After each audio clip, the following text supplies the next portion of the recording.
An rud is freagan mise ná is brálam bheith ag obair.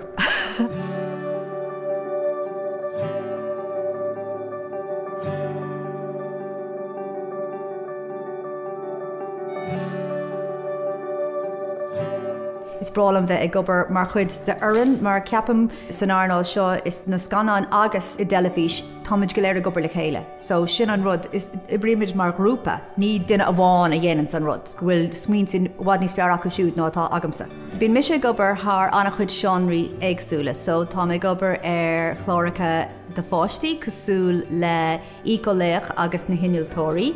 Le déanaí chomá, bhí mé ag obair sreathanna starúla cosúil le 16 letters agus Beyond the Bullets, fad scanán cosúil le Traders agus Roche agus Frank, agus tá mé anmh ródúil chomá bhfuil mé ag obair fi láthair annach chuid chlórachaí le mrá mar údar, agus cai mé rá go daciíonn TG4 go mór le sin, so tá chláracha dénta gom le na mrá fad, Ghaeilge Seoige, Síle Seoige, Evelyn O'Rourke, Mary Kennedy agus Evelyn O'Rourke. Is brálam sin go bhfuil me a déanamh chláracha agus na mrá mar údar. Ceapam an ról ná beidir daoine a spreaga, so má tá crú nó fuireann mhór agat tá tú géirí an me gach duine atá mar chuid de déanamh a níhil, agus go bhfuil gach duine sa spreagtha go bhfuil gach duine a déanamh an obair is fear an tamar fad, so caiite bheith an spragúil ceapam, agus beidir an iarn ceart a chur le chéile dús agus na daoine is fear don obair a thuirt le chéile agus an sin iad a spreaga.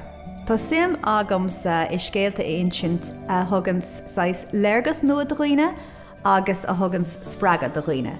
Agus ag an am céine tá fad scanán cóiscríofa agam agus tá sé lán de forréigen agus tá buinam soltas sin chomá. So tá mise géirí go méocht daoine in an bheith féchant ar rud mar a dhéanaan mise, nuair tá mise a féchant ar scanán nó ar chlór telefíse, tá mé rá, oké, tá mé géirí soltafuintas seo, tá mé géirí saoil difriúla eiscint, tá mé géirí búla le character iontoch nach bhfuil aon taithí agam sé an sais sin duine. So sin iad na scéalta a spreagan mise rud nua rud beidir a churann scoire ar aig nó atá mothúlach ar bhealach éigen.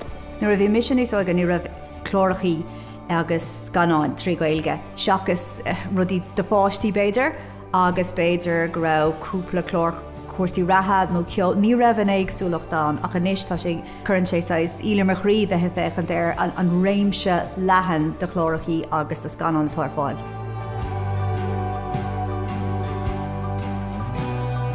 Anis héis fad scanán dhéanamh trí Ghaeilge rud atá ionintach bródú las tuigim go bhfuil an tábhacht le telefís agus Ghaeilge agus scanán le chéile.